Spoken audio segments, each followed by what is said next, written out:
Ce jour-là, un militaire américain filme son départ de Kaboul. Il est heureux, il est enfin démobilisé. Dans quelques minutes, il sera à l'aéroport. Il tourne donc ses images souvenirs dans cette rue calme, jusqu'à cette voiture blanche. Il meurt sur le coup.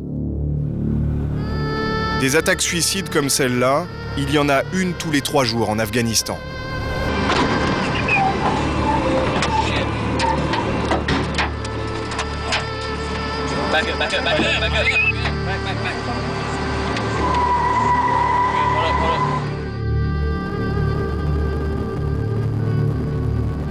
Depuis 2001, 40 pays affrontent sur ce territoire immense et minéral un ennemi invisible. Ces talibans qui harcèlent les 40 000 hommes de la coalition. Une guerre sans ligne de front avec des combattants islamistes qui vivent au milieu de la population et qui se dérobent sans cesse. Parmi les soldats étrangers, la France est en première ligne aux côtés des Américains. À 5000 km de Paris, les soldats français sont en guerre. Nous avons passé 6 mois avec ces hommes, des instructeurs français qui préparent l'armée afghane à devenir une armée régulière, capable de mener seule le combat contre les talibans.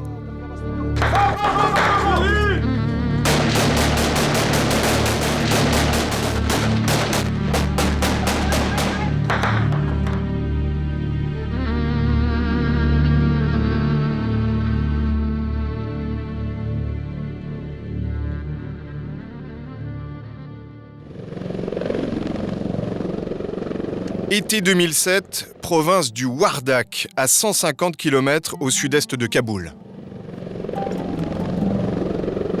Nous arrivons à Airborne, un des fortins que se partagent les Français et les Américains. Ils appellent cette place forte une FOB. 5 commandos parachutistes, dirigés par Hugues, un capitaine, vivent ici depuis 5 mois. Je vais aller chercher Lana dans 5 minutes. L'ANA, c'est l'armée nationale afghane. Elle a recruté massivement chez des jeunes sans formation militaire. L'ANA, et donc les Français qui l'encadrent, sont la cible première des talibans. Comment? Allez les ANA! Tadroudine! Je veux voir 40 hommes.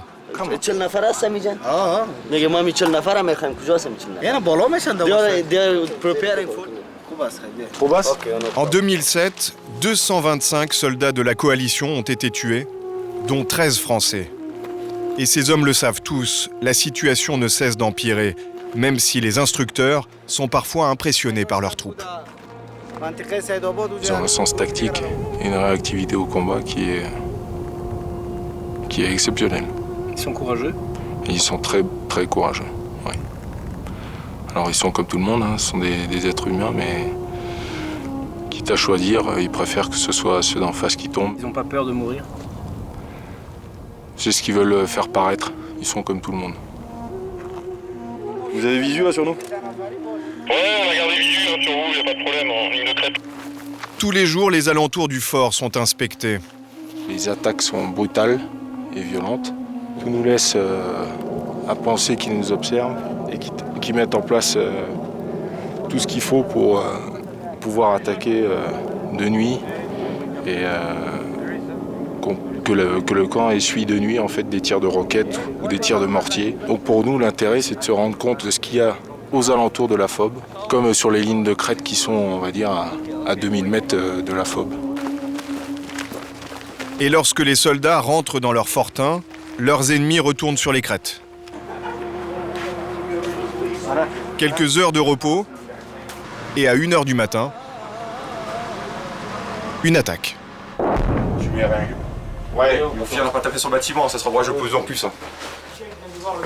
Au niveau de l'ancienne FOB. Ça peut être de l'autre côté. Là. Ah, ça se rapproche là. La tension va monter d'un coup. Reste pas là, tu vas au niveau des véhicules. À l'extérieur, Français et Américains ripostent immédiatement. Allez, c'est parti. Dedans. Vas-y, fixe.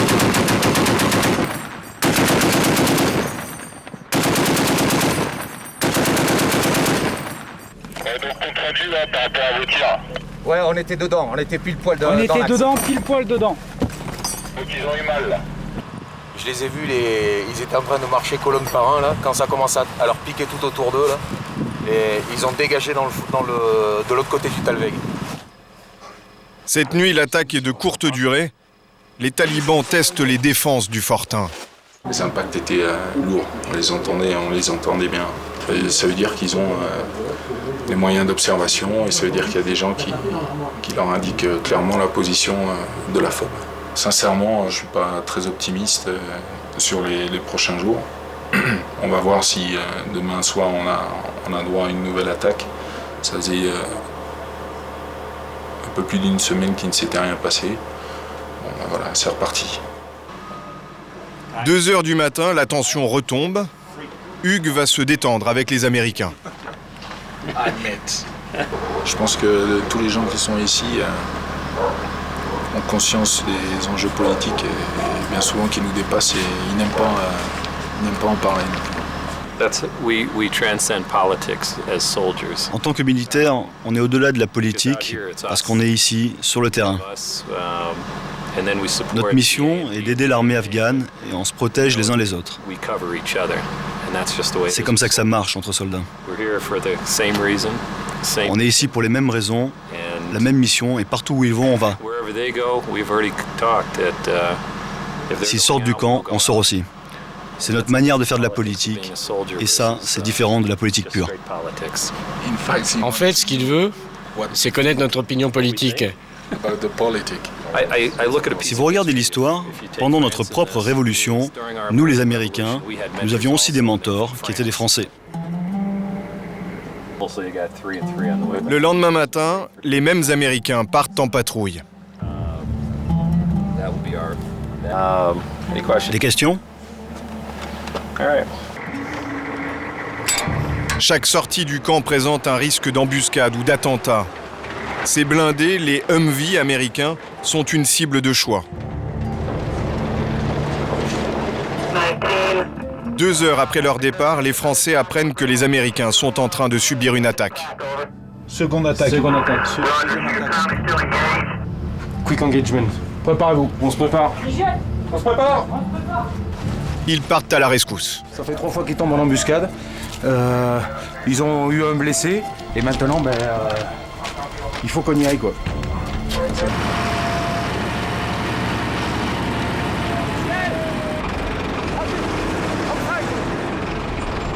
Ils rentrent sur Airborne avec leurs blessés. Sur les lieux de l'attaque, les soldats afghans ont fait 7 prisonniers. Et un taliban est mort.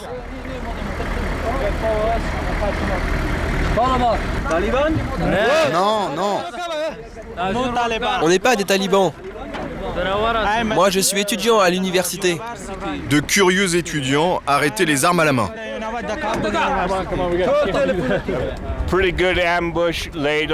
Sacrée embuscade au retour. Il y avait environ 10 à 12 individus, de 2 côtés de la route. On a riposté, puis ils ont contre-attaqué. Voilà le résumé, en gros. Pas de victimes chez nous. La deuxième équipe a eu un blessé. L'autre équipe, nous, on va bien. On est tous sains et saufs. Pour une fois. C'est la deuxième équipe qui a été touchée. Tout va bien. Je suis rentré vivant, c'est bien. On a tiré sur les talibans. On tirait dès qu'on voyait un départ de coup. Donc on pouvait tirer en se déplaçant. On s'en est bien sorti. Regarde ma fenêtre.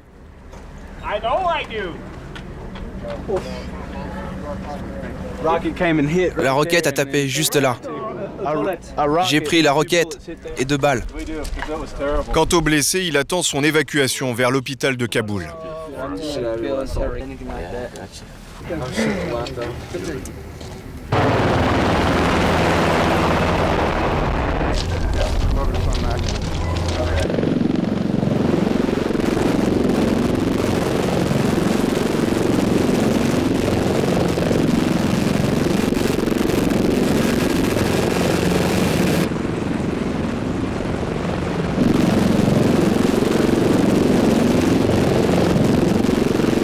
La vie reprend sur la base. Au milieu des soldats américains, tous des volontaires, nous allons en retrouver un, croisé pendant l'embuscade. Le sergent Chuck, surnommé John Wayne, grièvement blessé il y a quelque temps. Il a été projeté de son MV, il s'est retrouvé sur le capot du MV.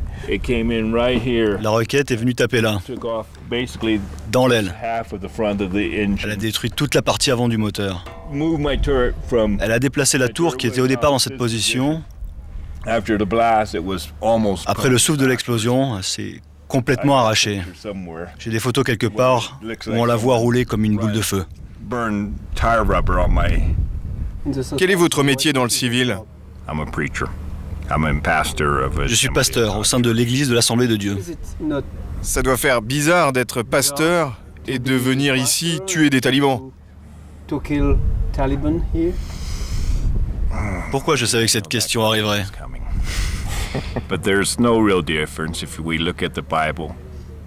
Dans la Bible, il y a Joshua, Salomon, David, Saul. Des hommes qui, pendant une partie ou tout au long de leur vie, étaient des hommes de Dieu, mais aussi des guerriers.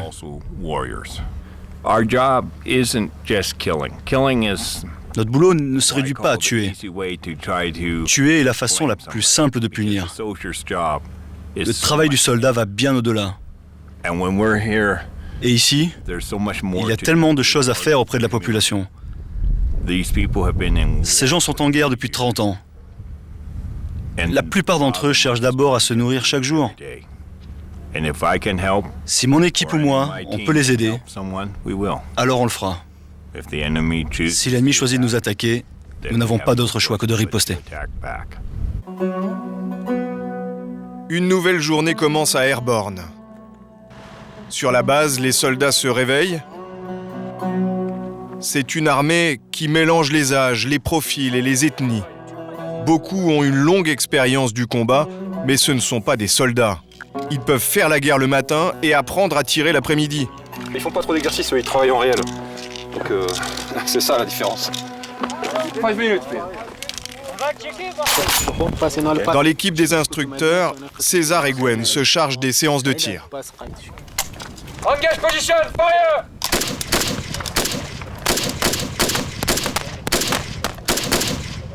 Faut s'apercevoir qu'il y en a quelques-uns qui tirent très mal. Pourquoi tu fais ça? Bah il n'y a aucun impact à 25 mètres dans les cibles quoi. Le but là c'est de la sûreté et qu'ils ne nous tirent pas dessus et qu'ils se tirent pas dessus surtout. Mais on leur apprendra pas, avant de passer en mouvement, il y a trop de séances à faire. Le soir, Michel va prendre le thé avec ses interlocuteurs de l'armée afghane, qu'il nous présente.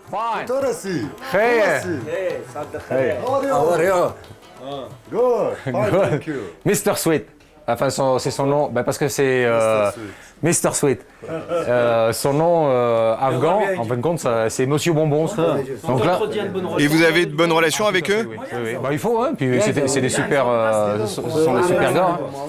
Bah, ils sont plus vieux que moi en plus. Donc c'est le respect. Et Saadruddin? Un super first sergeant. Very good. Merci.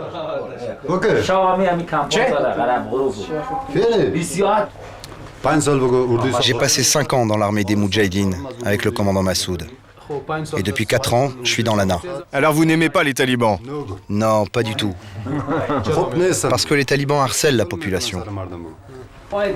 Pourquoi certains Afghans choisissent le camp des talibans? La raison pour laquelle on est contre les talibans, c'est qu'ils ne respectent pas les droits de l'homme. Certains Afghans choisissent le camp des talibans parce qu'ils pensent qu'ils sont musulmans, comme eux. Bien sûr qu'ils sont musulmans, mais les gens ne devraient pas avoir à choisir.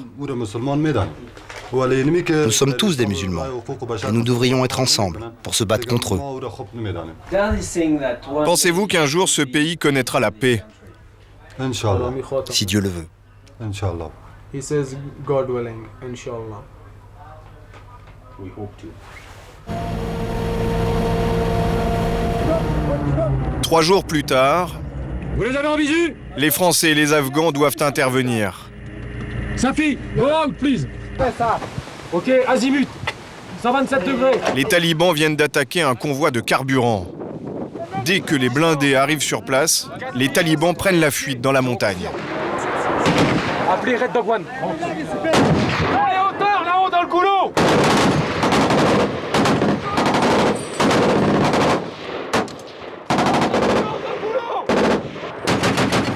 Comme à chaque fois ou presque, les soldats se battent contre un ennemi invisible et insaisissable.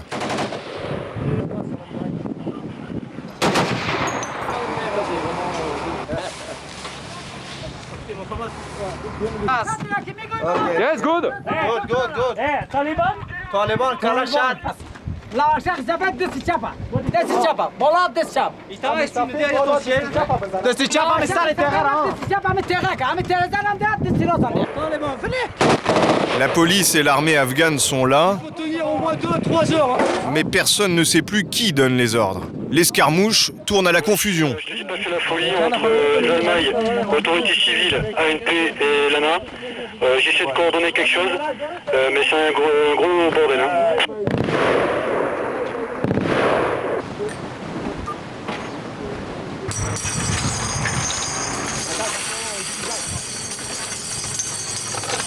Ils vont revenir sur notre position.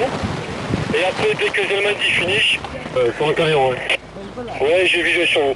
Ok, donc on arrive sur le camion. Je pense que c'est tous les éléments qui reviennent. 3 talibans sont morts, mais l'effet psychologique est là. La coalition et l'armée afghane sont attaqués sans répit. Les tirs se sont arrêtés. La situation est claire, donc je confirme qu'on rentre. C'est un ennemi qui harcèle. Son but, c'est pas de nous faire face, parce qu'il sait qu'il n'est pas à la hauteur de nous faire face, et qu'avec nos armes de bord et nos véhicules blindés, le seul avantage que l'on a sur eux, c'est cette puissance de feu, et c'est la possibilité de les fixer et de leur faire mal. Ils ne cherchent pas à engager un contact qui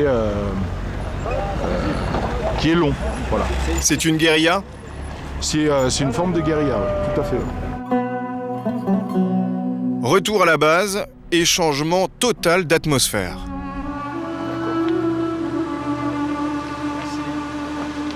Hugues, le capitaine, apprend la naissance de son 2e enfant. Il s'appelle comment? Maxime. Voilà. Il est né il y a 3 quarts d'heure. J'ai pas plus d'éléments parce que je suis à... Thank you. Moi je dis que... J'ai pas plus d'éléments parce que elle est très occupée. Et je connais pas le poids, la taille. Donc je rappelle ce soir. Champagne. Attends, viens petit... Allez, viens. C'est quoi son prénom? Maxime. Massoud. Massoud. Moi, Shabbat. Also, you say congratulations for you.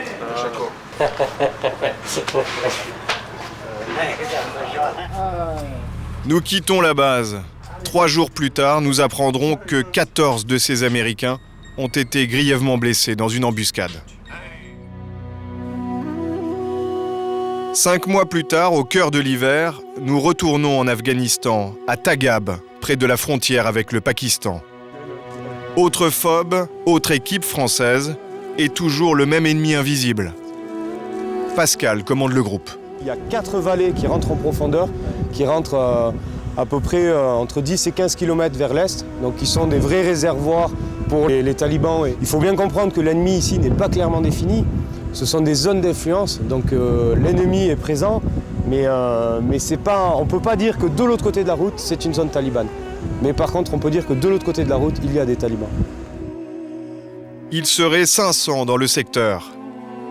Les talibans se fondent dans la population civile. Commandeur. Salam alaikum.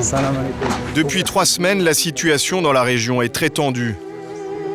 Pascal retrouve le commandant de l'armée afghane pour parler avec lui d'une mission qui aura lieu dans quelques jours.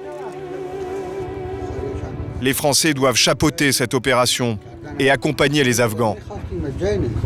Bon, je voulais vous parler de l'opération à Chatout.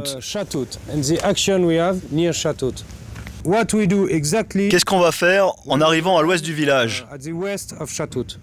Là, on est en train de concevoir une opération proposée par l'ANA, donc l'armée nationale afghane, qui est ici depuis plus de 2 mois. Et là, en l'occurrence, il y a eu une forte activité d'attaque de roquettes sur les 20 derniers jours. Il y a eu 18 roquettes en 22 jours. Je pense que l'armée afghane est actuellement au seuil de l'autonomie. Elle n'est pas encore autonome, parce que concrètement, tous les jours, on apporte quelque chose. Et c'est le rôle des OMLT, hein, dans le rôle de conseiller, de mentor. Tous les jours, on apporte quelque chose. Commandant, bon travail. Very good job. Merci. Ici aussi, Français et Américains se partagent la FOB. Pascal et son équipe travaillent au quotidien avec les forces spéciales. On a une très bonne relation qui remonte à notre histoire commune en Europe, avec l'OTAN, et tous les pays présents ici avec qui nous travaillons.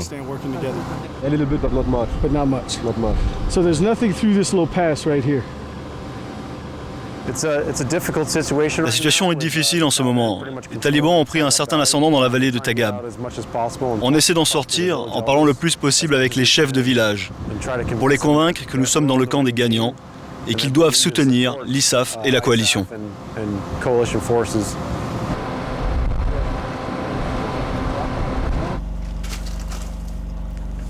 On voit le travail de ma compagnie qui va être en 2 éléments. Pascal veut nous montrer les détails techniques de l'opération qu'il prépare avec les Afghans. Pour prendre un terme anglais. Quand soudain... Un périmètre de sécurité qui va être... Ah, là, il y a une roquette qui est tombée, là. Tu vas voir, Ben? Vite, sur le toit. Là, on va prendre contact avec les US, voir exactement d'où est partie la roquette et voir si on riposte ou pas. C'est la 2e explosion aujourd'hui, là. Il y en a une au sud, une à l'est. C'est une explosion, mais c'est pas une roquette. Ouais, mais si ça se trouve, c'est pendant la mise à feu de la roquette. Je sais pas. Ça, c'était un peu notre quotidien les 20 derniers jours. Je vais reprendre. Enfin, j'attends la confirmation quand même de savoir exactement ce qui s'est passé. Donc voilà, donc ça c'est la riposte. Ils ont vu d'où ça venait. Je vais te laisser.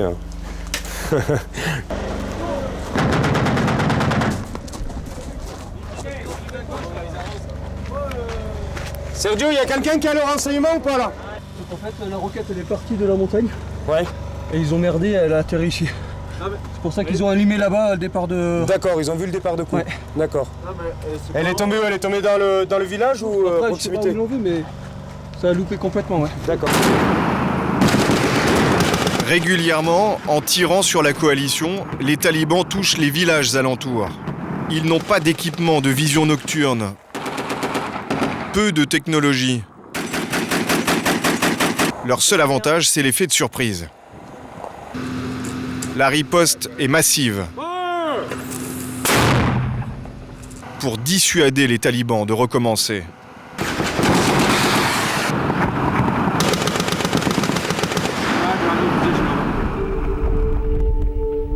Le lendemain à l'aube, la stratégie a changé. Les soldats vont se déployer pour tenter d'arrêter les chefs talibans. Il faut surtout montrer qu'aucune attaque ne restera impunie. C'est pas évident de sortir du lit. À chaque fois, on fait des bonnes journées la veille. Et voilà, allez. Claude est légionnaire depuis 17 ans. C'est lui qui fait office d'infirmier. Ça, c'est la trousse de l'infirmier. Ça, oui, ça c'est trousse. En fait, j'ai une trousse dans le véhicule 100% infirmier. Et ça, c'est une trousse qui est moitié médic et moitié pour du combat, les transmissions. Parce que ça, c'est pas fait pour soigner? Non, ça, c'est pour que je puisse soigner. Que j'arrive à destination pour soigner. Pendant sa dernière intervention, 5 soldats afghans sont tombés dans une violente embuscade. Nous, on a eu 5 morts en ville le mois dernier, là, avec juste un RPG antipersonnel. Un RPG, c'est-à-dire un lance-roquette. Il manque 3 encore. Les soldats ont filmé eux-mêmes la fin de l'embuscade. C'est un carnage. Les 5 hommes ont été attirés dans une ruelle pendant une patrouille, un piège. Les talibans les ont massacrés à bout portant. Ok, les mecs de chez nous là.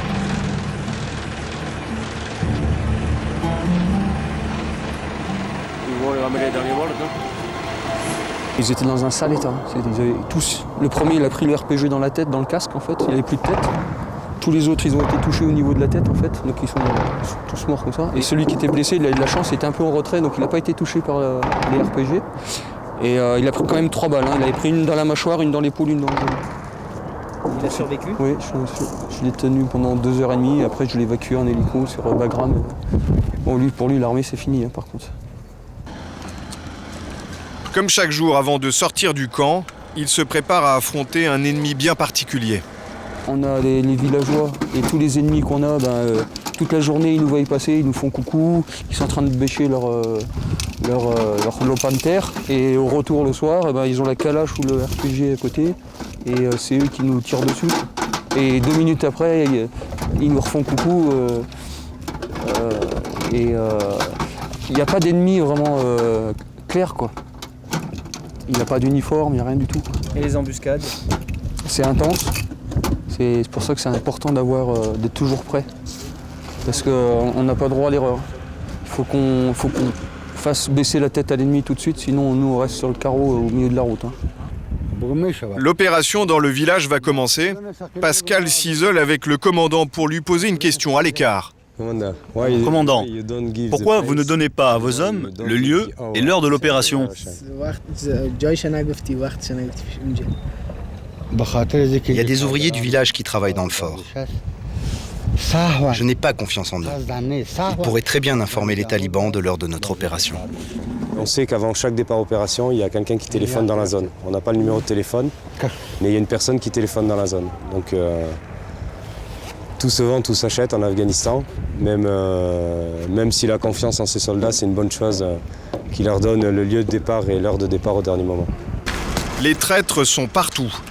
Les 6 instructeurs français qui encadrent 80 Afghans le savent. Des coups intempestivement dans le quartier. Il y a ici des gens qui étaient des ennemis hier et qui le redeviendront peut-être demain. Pourquoi vous n'êtes pas avec les talibans? Nous, on était talibans avant, mais ils nous ont apporté que du malheur. Maintenant, on veut que notre pays retrouve la paix. On ne veut pas être taliban. Aujourd'hui, il y en a beaucoup qui viennent du Pakistan. Quand on aura fait la paix ici, on ira se battre au Pakistan contre les talibans. Les zones tribales du Pakistan ne fournissent pas que des hommes. Il y a aussi des armes et de l'argent. Le problème, c'est qu'en face, il y a aussi des moyens financiers assez importants. Hein. On connaît la valeur des primes lorsqu'ils arrivent à tuer des membres du gouvernement ou des membres de l'armée. Un interprète a une certaine valeur, un militaire de la force de la coalition a une certaine valeur, un militaire de l'ANA a une certaine valeur. Voilà, bon, c'est un mode de prime qui a été mis en place par les talibans. Le capitaine afghan connaît aussi le système des primes. Un jour, un commandant taliban qui nous avait tendu une embuscade a reçu une prime des Pakistanais de 100 000 Afghani, soit 15 000 €. Ils leur fournissent aussi des armes et des voitures. L'opération dans le village commence. Ils vont chercher des caches d'armes et espèrent aussi trouver les 3 chefs talibans qui ont mené l'attaque de la veille au soir.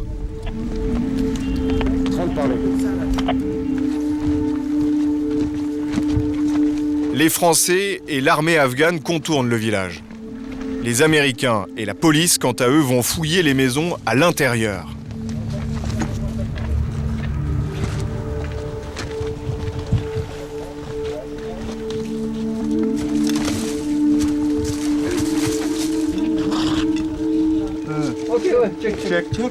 Dans ces moments de tension extrême, tout villageois devient suspect.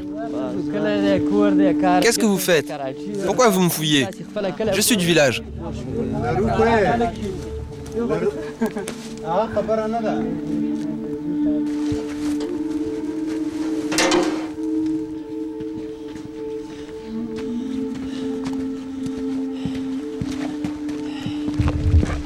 À 3 heures, un mec qui court entre les baraques.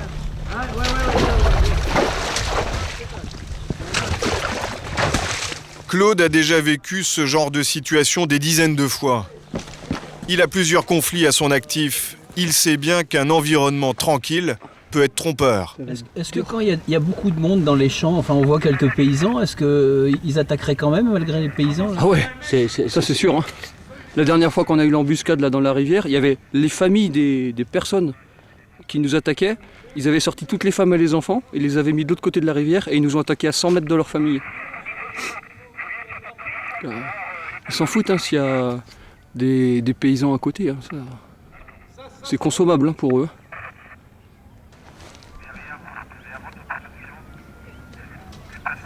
Dans les oreillettes, les nouvelles tombent. Fuck. On a un personnel avec un RPG derrière notre dos. 32. T'as vu. 30 et 32, vous avez suivi? Ça c'est pas bon. En fait, les talibans cherchent à les encercler. Il y a 14 personnels armés qui ont été repérés par la drone qui arrivent sur notre position par la rivière. À chaque opération de ce type, des drones survolent la zone pour leur fournir des informations en direct. Ils déboulent ici, nous on traite dans la foulée.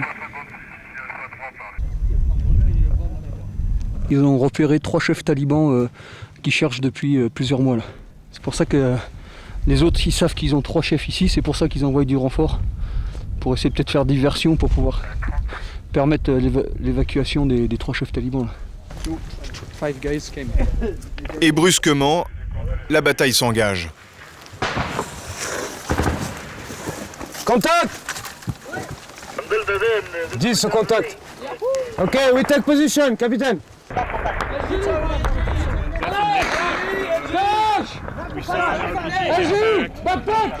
Alpha 10 de 30 en mesure de fournir un appui LGI, parlez. Les tirs s'intensifient. Les balles sifflent au-dessus de leur tête. Allez, reviens.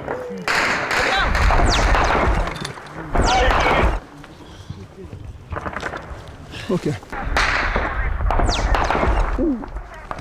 Il doit sûrement y avoir un sniper en face. Parce que ça tire coup par coup, pas à la mitrailleuse. Ouais, ça tire derrière là.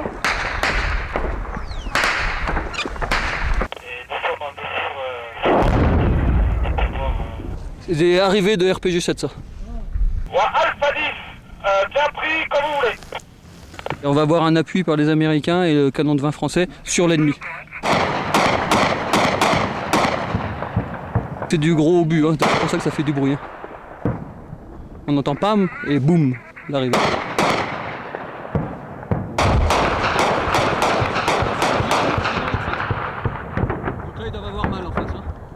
Ça c'est précis le canon de 20, ça fait pas de dommages collatéraux. Donc ça calme bien quoi, parce que là il fait mouche à chaque fois quoi.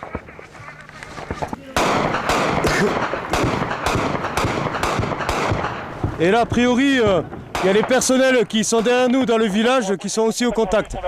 We go back with 10. We go back with the first company. Claude, fais accélérer devant, fais accélérer. Il faut partir en renfort d'un autre groupe, également sous le feu des talibans, pour faciliter leur repli.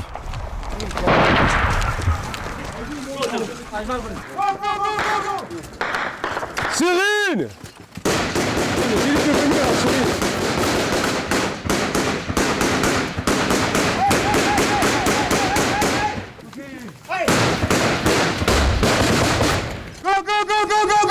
Go!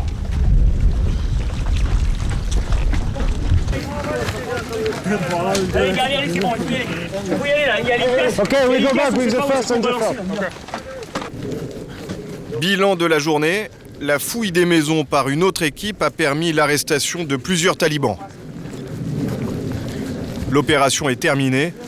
Il n'est pas question de s'attarder dans ce dédale de ruelles pleines de pièges.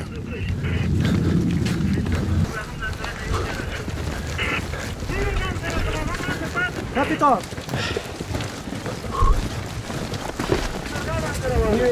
come in the city. Okay. Yeah, Kevin.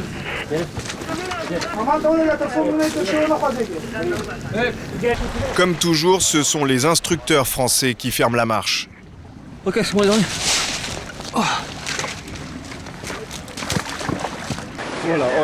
9 talibans, parmi lesquels les 3 chefs présumés, vont être livrés à la police afghane. Ouais, tout le monde est rentré. Enfin, on n'est pas encore rentré à la FOB, mais on est déjà au véhicule. Là, il y avait des éléments de la police, des éléments US et plus des éléments ANA mentorés par les Français. Et c'était pas évident de savoir où était tout le monde. Aujourd'hui, l'opération est une réussite. Tout le monde est sain et sauf. 2 semaines plus tôt, en revanche, un de leurs camarades, un Américain, est mort. Ces infos de chez lui, ça? Just hours ago, an entire community gathered to say goodbye to a local soldier killed in Afghanistan. Staff Sergeant Patrick Kutzbach was killed on his first tour of duty in that country. Staff Sergeant Patrick Kutzbach was killed Saturday in Afghanistan when his Humvee was hit by a rocket-propelled grenade. Today, his family remembered a young man who had an intense desire to compete. On avait vraiment bien sympathisé avec lui et en fait, il s'est fait shooter juste derrière nous. Et on n'a pas pu aller lui donner coup de main parce que, à cause des brouilleurs, on n'avait pas de liaison avec eux. Il est mort comment? Il s'est pris un RPG-7 dans son véhicule qu'il a traversé de part en part, quoi. Mais il est mort ici en fait. Les 2 médics de l'ODA s'en sont occupés et il est mort ici en attendant l'hélicoptère. Quelques jours plus tard, les Français préparent une séance de tir, avec toujours la hantise des traîtres. Là, je leur ai demandé de regarder à l'intérieur du mortier, parce qu'il y a un mois, en fait, sur une des FOB, on a trouvé des cailloux au fond du mortier. Ça veut dire quoi? C'est un petit sabotage, ouais. Donc là, avec les ouvriers civils qui travaillent ici, je préfère qu'ils regardent avant de tirer au mortier. Un simple caillou peut provoquer l'implosion du mortier au moment de sa mise à feu. On tombe un peu sur les limites de la coopération afghano-française. Donc hier, on avait convenu d'un tir d'entraînement à 10h. Et comme on peut le voir, hein, ils ne sont pas prêts. Ils démontent les pièces d'artillerie. L'intérêt, ça serait qu'ils le provoquent. Après, le jour où nous, on sera partis, il faudra qu'ils se débrouillent tout seuls. Et cet entraînement est important. C'est la dernière mise au point avant l'opération du lendemain. Vous avez regardé avant aux jumelles s'il y avait quelqu'un dans la montagne? Non, ce serait peut-être mieux de vérifier. Mais entre Français et Afghans, les méthodes sont très différentes. C'est 6 bêta? Ok. En fait, ils n'ont pas confiance aux organes de visée qui sont parallèles au tube. Donc ils sont en train de faire une croix avec 2 ficelles. Et ils vont mettre l'objectif au centre, profiter du croisillon fait par les ficelles pour viser. Ready?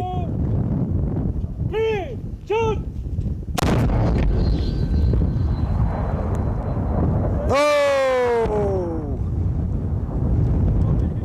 Wow! C'est bas. Beaucoup trop bas, et à 600 mètres de la cible. Que pensez-vous de ce tir? On va voir ce qu'ils vont faire au deuxième tir. Alors, attention, on va y voir le deuxième tir. Deuxième tir, cette fois c'est pire. Le canon s'est enrayé. On passe au mortier.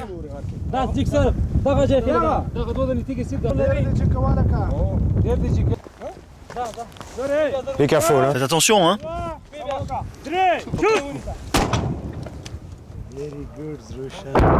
Cette fois encore, le tir est complètement raté, à 400 mètres de la cible. Et là, on est encore loin. Il y a du travail. L'inquiétude monte pour Pascal, car demain, ces mêmes soldats sont censés se tenir derrière les Français et tirer au-dessus d'eux pour leur permettre d'avancer. C'est ce qu'on appelle des tirs d'appui. Ce sont eux qui ont monté l'opération. On veut vraiment que ça soit d'eux-mêmes qu'ils disent « Ok, il n'y aura pas d'appui ANA demain. » Lieutenant. Do you think Pensez-vous que vous serez capable de nous appuyer demain pour la mission? Oui. Vous êtes sûr? Oui. Demain? Oui, si Dieu le veut. Si Dieu le veut? On sera prêt. Vraiment. Vous serez prêt? On sera prêt. Vous allez vous entraîner cet après-midi? Cet après-midi, on s'entraîne. Dieu ou l'entraînement? Entraînement et Dieu. Les deux. Si Dieu le veut, c'est plus sûr. Dieu sait mieux. Pascal redoute une bavure, alors avec diplomatie, il essaie de le convaincre de renoncer pour ne pas mettre tout le monde en danger.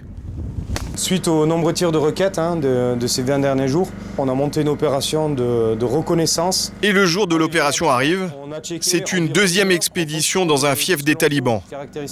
C'est dans cet endroit particulièrement dangereux que le soldat américain est mort et qu'un Français a été blessé. C'est bon pour ça? Pas de questions? Yallah. Le dispositif est donc renforcé. Les forces spéciales américaines sont là. Et pour la première fois depuis que les Français les encadrent, les Afghans vont entièrement diriger cette opération. Malgré les craintes de Pascal, il y aura bien des artilleurs en appui. Alors au dernier moment, ils s'organisent et ils discutent pour limiter les dégâts.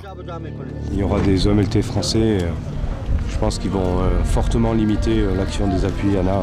Ils ont quand même fait hier des erreurs de 600 à 800 mètres. On ne peut pas tirer au SPG-9 ou au mortier à proximité d'éléments à pied, donc on limitera au maximum les tirs mortiers de Yana. Début de l'opération, tout le monde se déploie. Les Afghans ont le fusil à l'épaule. Sergio, garde ta ligne, on avance tout droit. Mais il faut pas qu'on aille tous vers la route.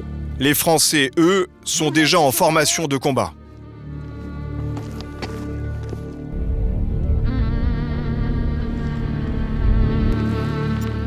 Ouais, là ils ont... Ils sont pas... ils sont partis dans un esprit... voilà, on se déplace vers le sud. En fait, tant qu'ils sont pas en contact de l'ennemi, ils sont pas hyper attentifs. Alors... c'est bien qu'on soit avec eux parce que nous, ils nous voient nous poster. Et du coup, après, ils font un peu à l'imitation. On sait qu'il y a de l'ennemi en face. Donc maintenant, est-ce que l'ennemi va être au rendez-vous aujourd'hui? Ça, c'est une autre question. Pascal a tout juste terminé sa phrase quand soudain... Poste-toi, poste-toi, poste-toi. Contact. Postez-vous, RPG 7, RPG 7. RPG 7, départ de coup à droite. À gauche, à gauche.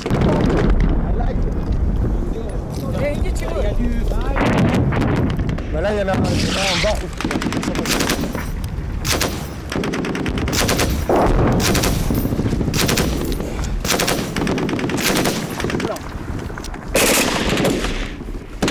De 30, donc le départ de coup au niveau de la fumée en cours. Avec Sergio, allez.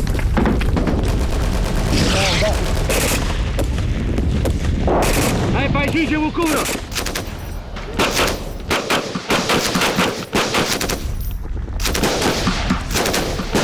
Ce genre de scène est là pour le rappeler.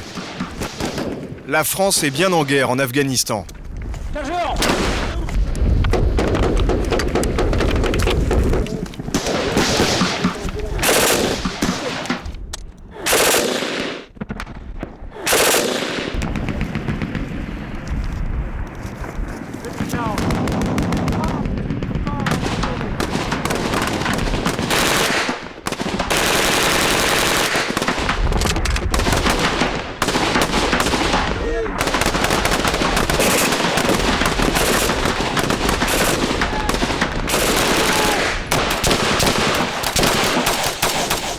Départ de coup là, départ de coup.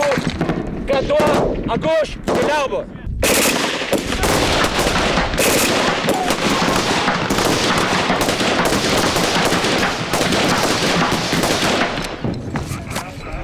Oh, that's long. Okay. Ready? Ils vont tout détruire. Yes. Alpha 3 ici, Alpha 3, donc actuellement position sur lesquelles on a été pris à partir. Là, on appuie. on avance et un des deux, on le démastique, on se fait démastiquer. Il y a deux solutions.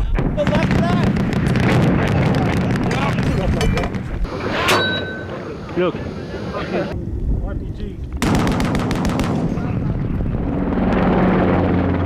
Des hélicoptères arrivent en renfort.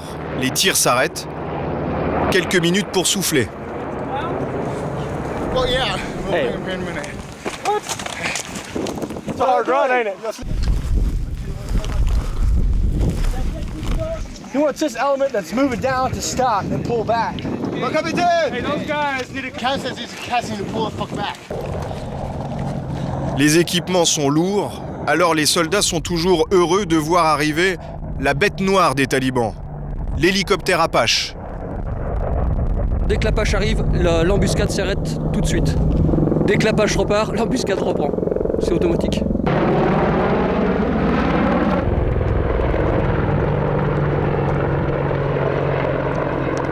Donc c'est là que l'adjudant Reynard il a été blessé le mois dernier dans la rivière juste ici là. Et là où Patrick, le force spécial américain, est mort. Donc c'est bien qu'on vienne ici pour montrer que l'ANA peut retourner quand elle veut, où elle veut, dans la vallée. Alpha 3, ici Alpha 30, donc je suis arrivé au niveau des maisons. Parlez. L'armée nationale afghane peut maintenant entrer dans le village. Les habitants vivent depuis 30 ans d'une guerre à l'autre. Alors même si c'est irréel, ils continuent à construire des maisons au beau milieu d'une bataille.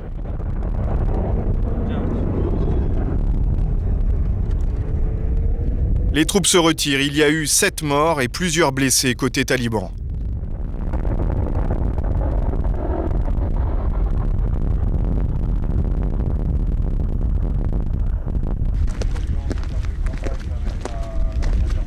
La fin de cette opération marque aussi la fin de la mission des Français dans cette base. Une autre équipe va les remplacer. C'est sûr qu'au milieu de la tempête, on se demande ce qu'on fait là. Mais après, on y est, on fait le boulot. Il n'y a pas le choix de toute façon. Sinon, en face, ils gagnent. T'as envie de revenir? Moi, je suis là pour 3 mois avec l'ANA.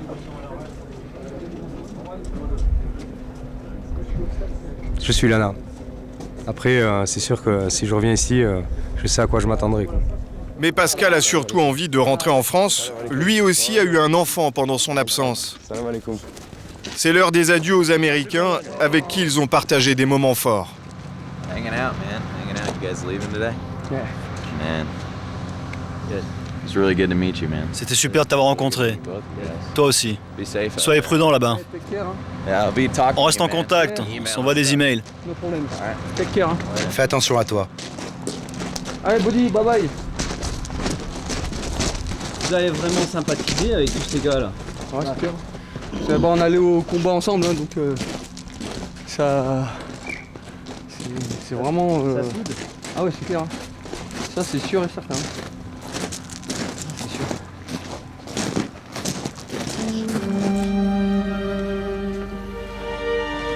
Dernier préparatif avant le départ.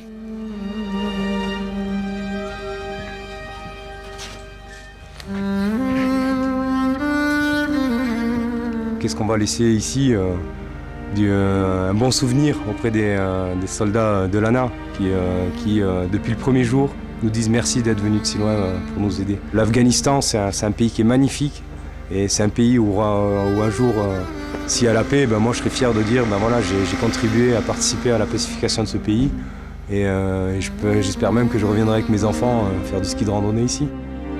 Mais avant cela, combien d'instructeurs faudra-t-il pour que l'armée afghane soit prête et mette un terme à cette guerre conduite au nom de la paix ?